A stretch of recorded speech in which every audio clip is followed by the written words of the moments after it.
Hey guys, it's Becca Gamer, or Rebecca. Welcome back to my channel, my lovelies. I hope you're having an amazing day today, and if you're new to my channel, hi, thank you for stopping by. Let's get into this video.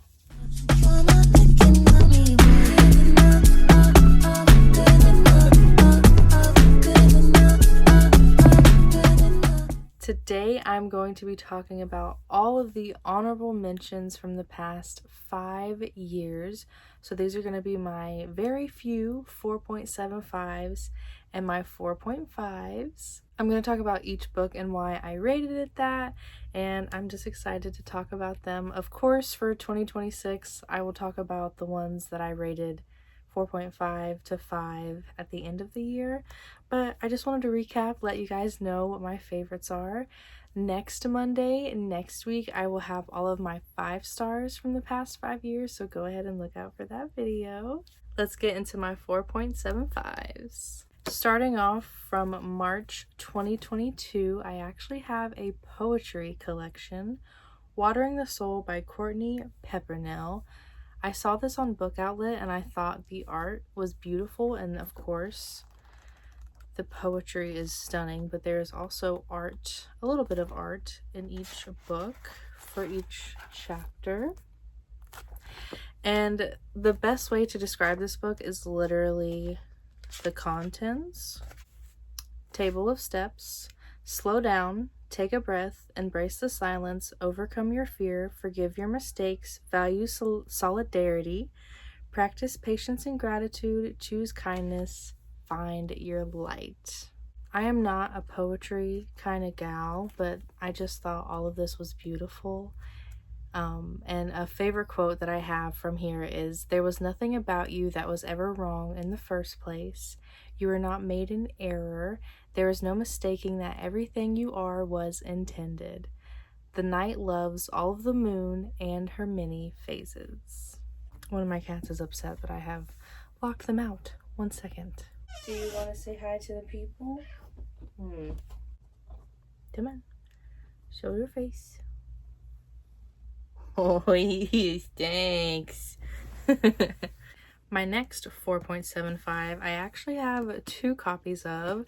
That is The Lightning Thief by Rick Riordan. I actually did not read this when I was younger. I did watch the movies, loved the movies. I never picked up the book. But in November of 2022, I finally decided to pick it up. I owned it probably for a year or 2 prior, but I finally picked it up and I read the whole series, and I read this copy, these versions of the series, but I wanted to keep my favorites of the original copies, so I kept The Lightning Thief. When I saw these new editions with these beautiful spines, like, that's Zuko escaping, even though you just saw him yelling to be in here. All of the spines are beautiful on the shelf, so I got the new editions, but like I said, I had to keep the old ones of my favorites. If you don't know what The Lightning Thief is, if you don't know this series, I would be baffled. But it's basically about a teenage boy being the son of Poseidon and a few of his friends who are also sons of Greek gods, and them going through different adventures and battles. This is literally a classic. That's why it's a 4.75. Like, such a classic. You should read it. Even though it's YA, it's good. You should read it. Now, before I get to the last 4.75, I just want to make something clear.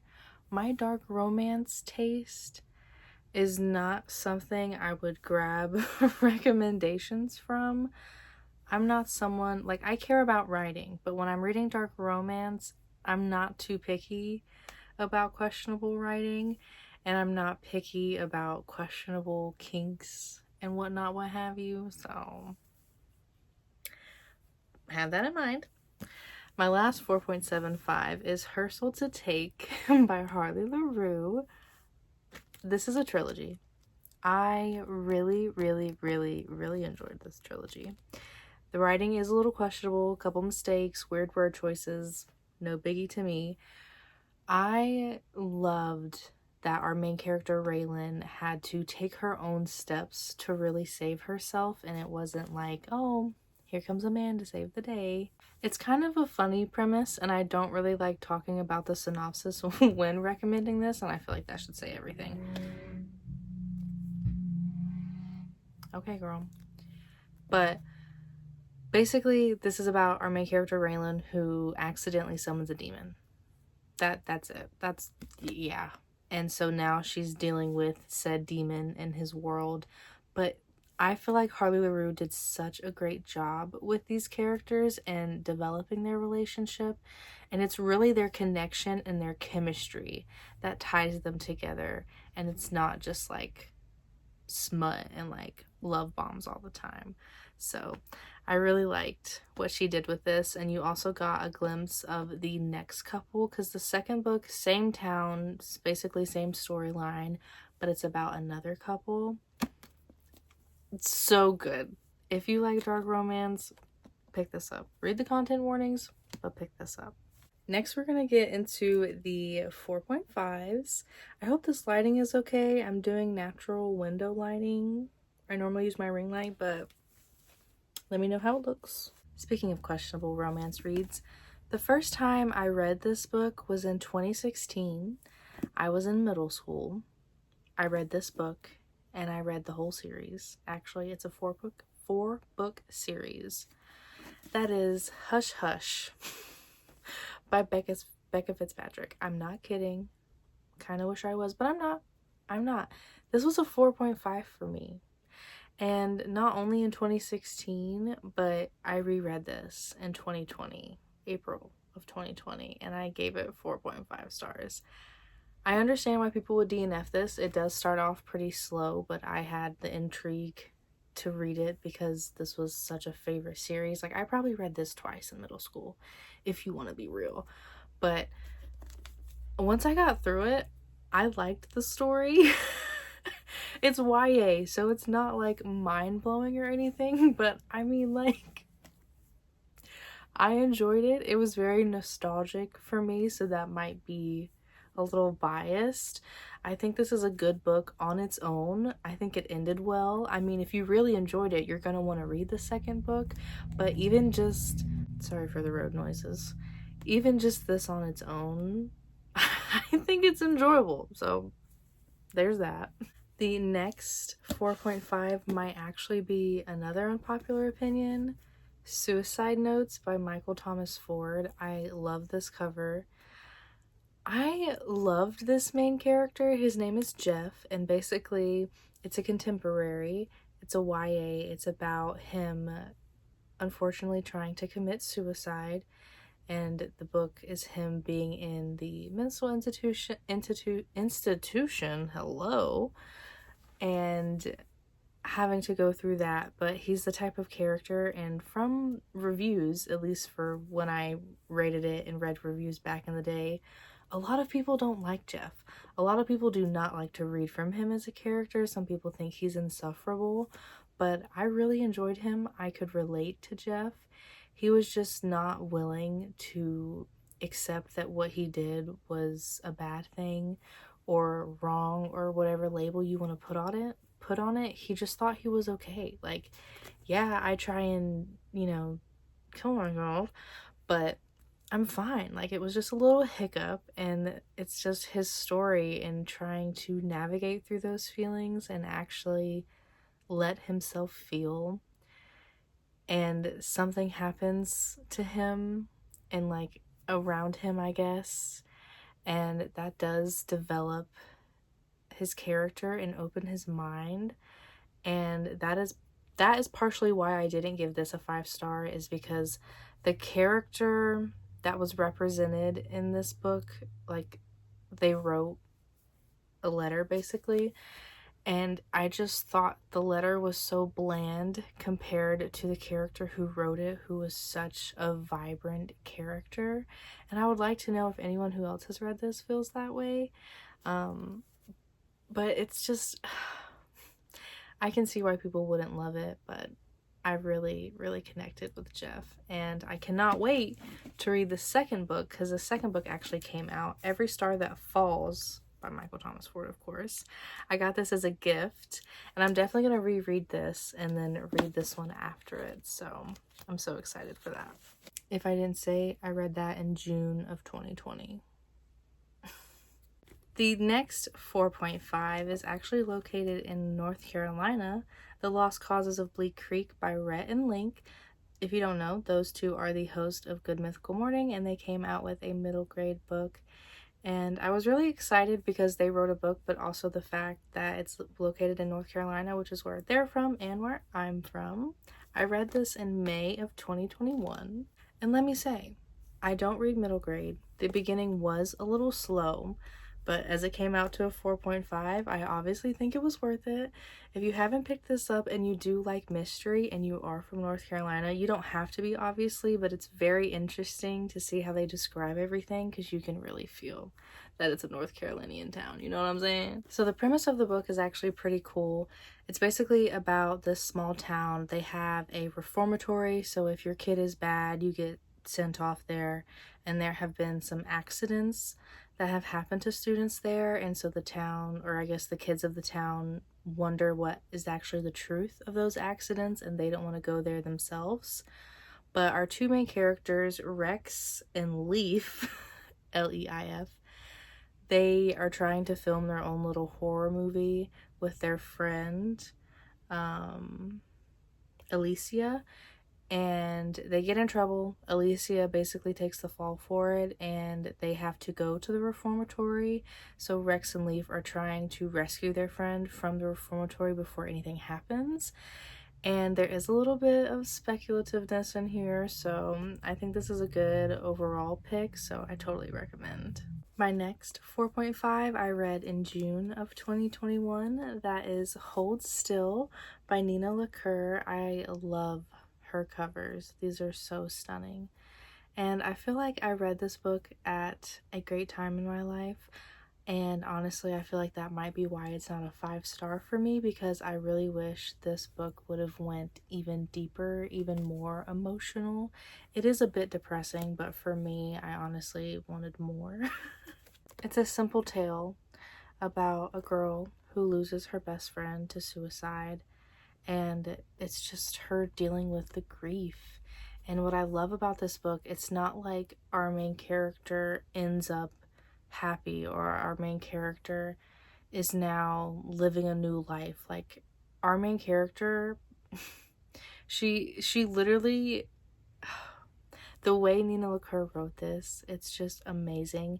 She never got over her best friend's death. Like, it was still very clear by the end that she was going to be dealing with grief, and she was going to be dealing with grief for a very long time. If you're wondering what I'm looking at my Goodreads review to make sure I'm keeping all of my thoughts together and I'm not blabbering too much.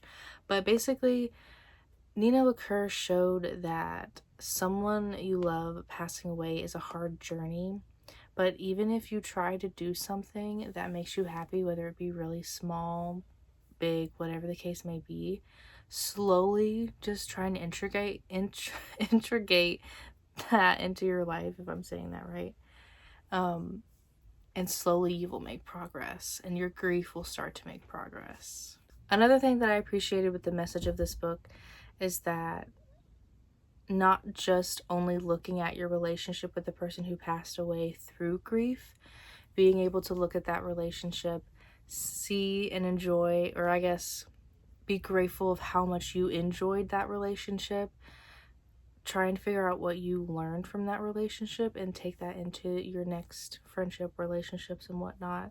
So if you have ever dealt with the loss of a best friend, which I have, I totally recommend this. I'm sorry if you hear people talking, but my next 4.5 is Don't Look for Me by Wendy Walker. I love The Rain Effect.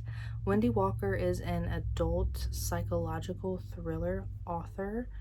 Oh my gosh, I love this so much.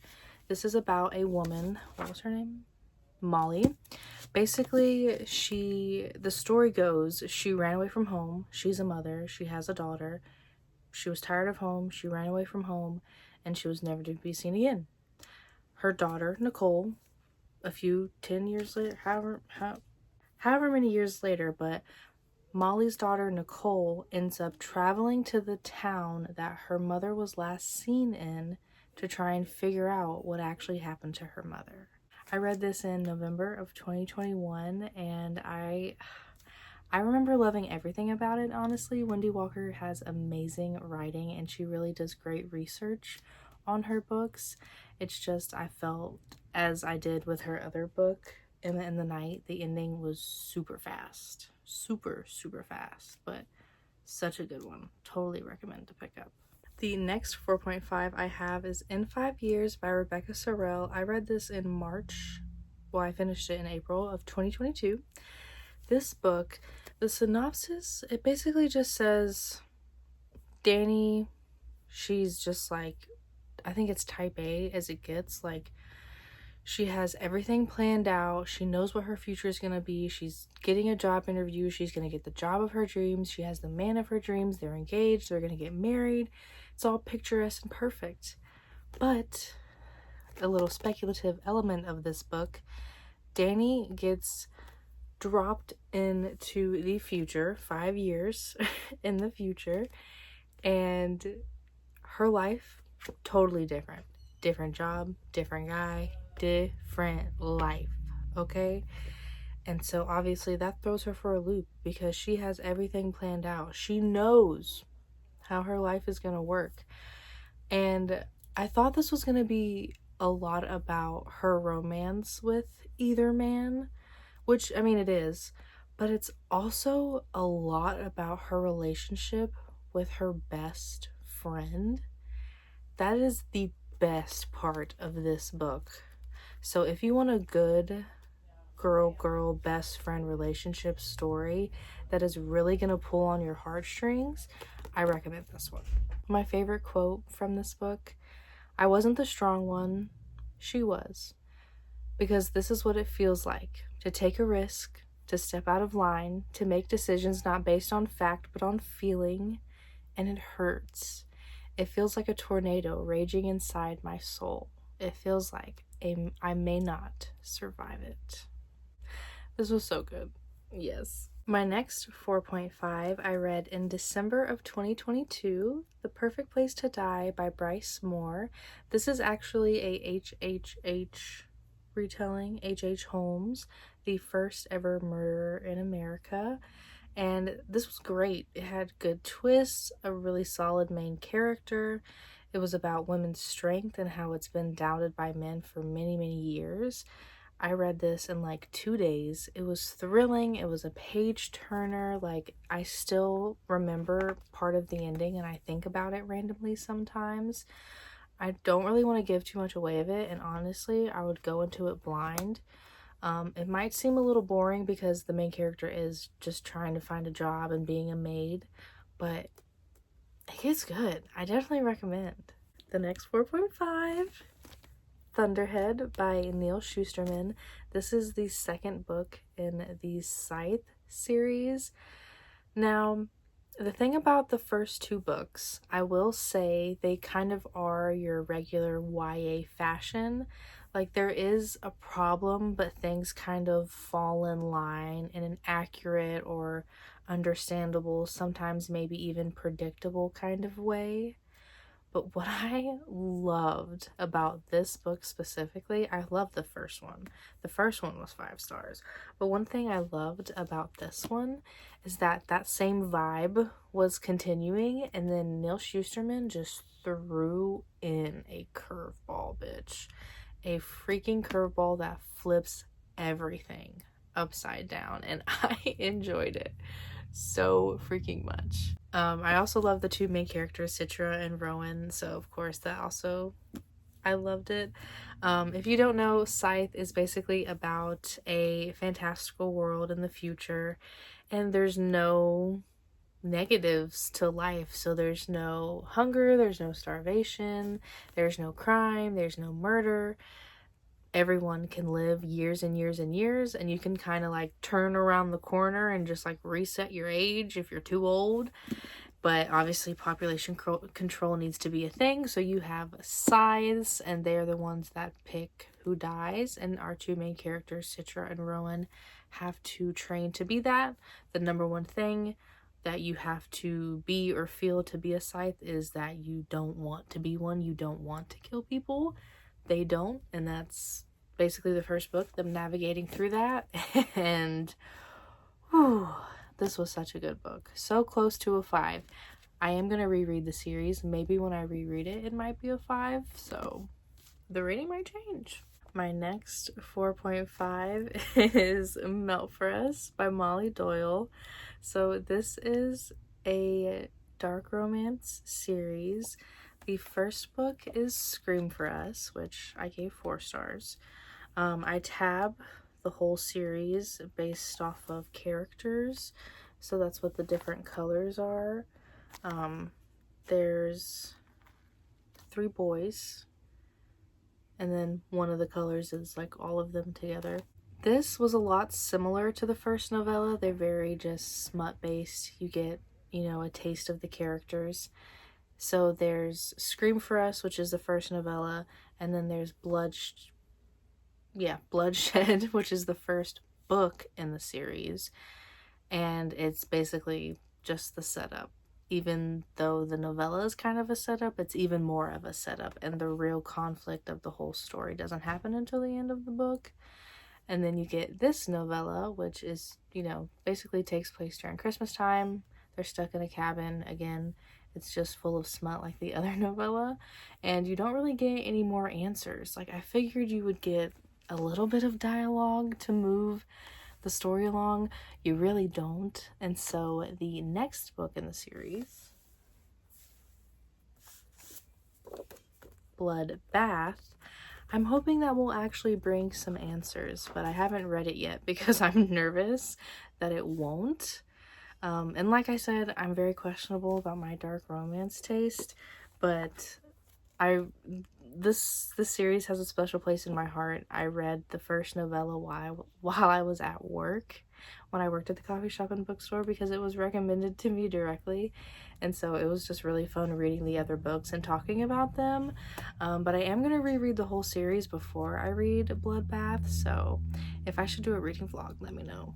The next 4.5 is another dark romance, A Game of Hearts and Heists by Ruby Rowe. This is actually one of those series that, like, each book is a different couple. I didn't continue in the series. If I decide to reread this one day, I might. I don't even really remember what it's about. It's basically, I just remember there's Scarlet, who's an assassin, and then there's Quinn, who is a medic turned poisoner for hire, and they just have this big rival. It's fantastical. It's fast-paced. What I really remember about this is Quinn being insufferable a little bit. I don't know. I wasn't really a fan of Quinn, but Scarlet the assassin, I enjoyed her. I related to her in some ways. Like I said, it is very fast-paced, so not too many details are dwelled on. So, like, my intrigue was high, but it was really just high for this book and this couple. I don't know if I would enjoy the other couples, but I do recommend this, especially if you're into lesbian, fast-paced, fantastical stories. This is it. I don't know if I made it clear, but this is an enemies to lovers romance, and there's also motorcycles in here, so if you're into that, I definitely recommend. The next one I really recommend you pick up. It is a YA mystery thriller. This is The Reappearance of Rachel Price by Holly Jackson. I love Holly Jackson. This was so good. So it's a 4.5 still, because the ending felt a bit easy for me, and I wasn't a big fan of that. But this is about a woman named Rachel Price, and she goes missing, I don't know how many years ago, 16 years ago. And in this book, we are following 18-year-old Belle, which is Rachel's daughter. Belle is basically haunted by her mother's disappearance, because that's the talk of the town, the town's, you know, biggest unsolved case. Rachel is presumed dead, and a true crime documentary crew basically comes to their town and wants to film a documentary on her disappearance. But Rachel reappears. She comes back, And our main character, the daughter Belle, she has to deal with that, and she has to honestly figure out if she believes her mother and the story her mother is telling. And I honestly just want to quote my review that I wrote back in February 2025 when I read this. Because it's really hard to explain my feelings without talking about what actually happened in the book, but it shows a different side of trusting family blindly and what it means to make a choice, the right choice for you and the people you care for. People can leave, but that doesn't mean it was intentional or meaningless. People can lie and hurt you, but sometimes there is room for forgiveness and truth. It's all about making the choice to listen and learn, deciding if you want to blindly let fate lead or try to do what's right by you and your family. I enjoyed the conversations in here. I honestly want to reread this one day. Like, I totally recommend. That was all of my honorable mentions. Let me know if any of you guys have read these books, if you liked them, if you hated them. Try and grab some recommendations from here. If you do end up reading the books, come back to this video, let me know, or you can hit me up on my socials and tell me how you felt about these books. I hope you're having a great rest of your day. If you liked this video, go ahead and give it a like. I will see you guys soon. Bye! Farther than Mexico. Yeah, yeah. You still got niggas hard pressed to you though. I know you, shorty.